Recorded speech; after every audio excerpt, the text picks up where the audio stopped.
कहते हैं कि दुनिया में मन सबसे ज्यादा शक्तिशाली चीज होती है। अगर किसी चीज को तुम पूरे मन से चाह लो तो तुम उसे हासिल कर सकते हो। ये मैं नहीं कहता, ये सभी महापुरुषों का कहना है। लेकिन अगर ये सत्य है, ये सच है, तो जो हम अपने मन से चाहते हैं वो हमें हासिल क्यों नहीं होता है? भाई, कोई भी इंसान अपने मन में दुख तो नहीं चाहेगा, लेकिन वो रहता तो दुखी है। हर इंसान अपने मन से तो कामयाब होना चाहता है, खूब पैसा कमाना चाहता है, लेकिन फिर भी वो कामयाब नहीं होता। भला ऐसा दुनिया में कौन इंसान होगा जो अपने मन में ये चाहेगा कि मैं नाकामयाब रहूं या मैं पैसा ना कमाऊं? सोचने की बात है।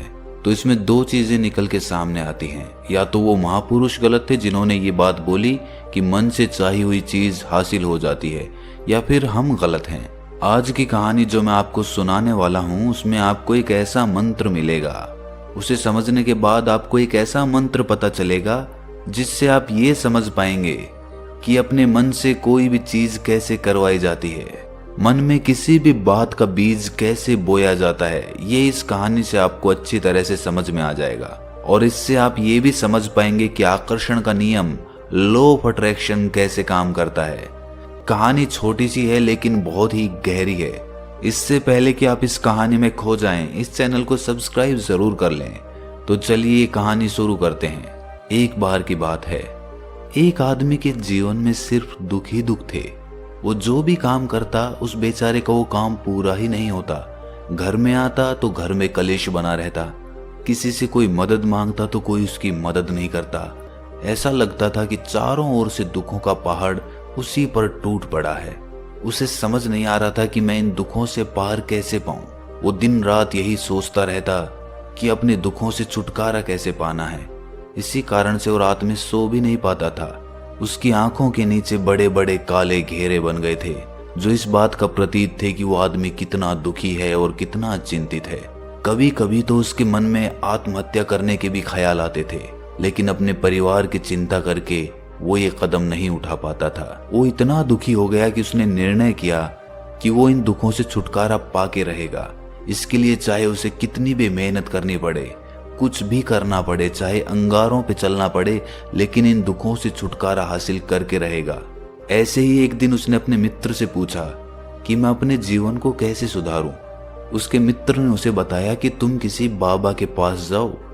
बाबाओं के पास ऐसा मंत्र होता है जिससे सारे दुख मिट जाते हैं, जीवन खुशियों से भर जाता है और धन संपदा भी हासिल हो जाती है।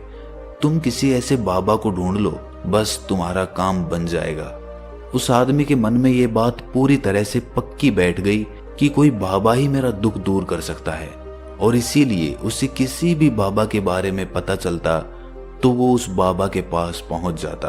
वो उस बाबा को अपनी समस्या बताता और उससे उसका समाधान पूछता और कहता कि बाबा, मैं कुछ भी करने के लिए तैयार हूं, लेकिन मेरी इन समस्याओं से मुझे छुटकारा दिला दीजिए।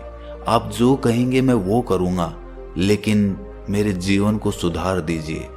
बाबा उसे कुछ टोने टोट के बता देते थे करने के लिए, और बदले में दान दक्षिणा ले लेते थे कि ये टोना टोटका करने के बाद तुम्हारे घर में सुख शांति बनी रहेगी, बस इस टोटके को पूरी विधि के साथ करना।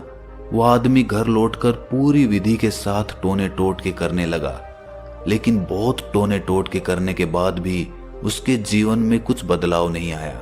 इसके विपरीत उसका जीवन और ज्यादा दुखी हो गया। जो भी बाबा उसे टोना टोटका देता था वो बदले में उससे दान दक्षिणा लेता था, जिससे उसका धन भी धीरे धीरे खत्म हो रहा था। इससे उसके जीवन में दुख और ज्यादा बढ़ गए। तब उसे लगा कि बाबाओं के पास जाने से तो मेरे जीवन में दुख कम होने की बजाय बढ़ते ही जा रहे हैं, तो मुझे क्या करना चाहिए? बाबाओं के पास जाऊं या ना जाऊं? फिर एक दिन एक आदमी ने उसे बताया कि तुम अपने घर में किसी पंडित को बुलाकर हवन करवा लो। हवन होगा, घर शुद्ध हो जाएगा। कोई भी बुरी ऊर्जा होगी घर में तो वो घर से बाहर चली जाएगी। किसी पंडित को बुलाकर पूरे विधि विधानों से मंत्रोच्चारण कराओ और हवन कराओ, जिससे घर में सुख शांति आए। उस आदमी के मन में ये बात बैठ गई और उसने एक पंडित को अपने घर पर बुलाकर हवन करवा दिया। हवन अच्छी तरह से संपन्न हुआ।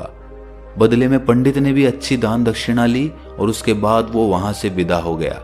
लेकिन कुछ दिनों के बाद उस आदमी को महसूस हुआ कि उसके जीवन में अब भी कोई बदलाव नहीं आया है। अब वो आदमी पूरी तरह से दुखी हो गया और ज्यादा परेशान हो गया। अब तो उसे लगने लगा था कि मेरे जीवन में से दुख कभी खत्म ही नहीं होंगे।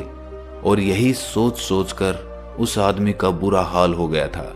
फिर एक दिन उसे अपने मित्र से एक ऐसे बाबा के बारे में पता चला जो समाधान बताने के लिए कोई दान दक्षिणा नहीं लेता था।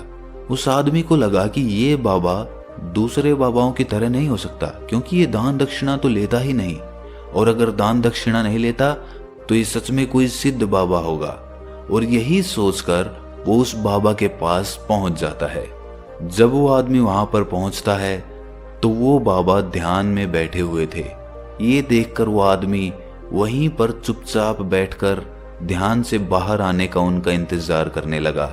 थोड़ी देर बाद बाबा ने आंखें खोली तो सामने एक दुखी और परेशान युवक को बैठे देखा। वो उसकी आंखों के नीचे काले घेरे देखते ही समझ गया कि ये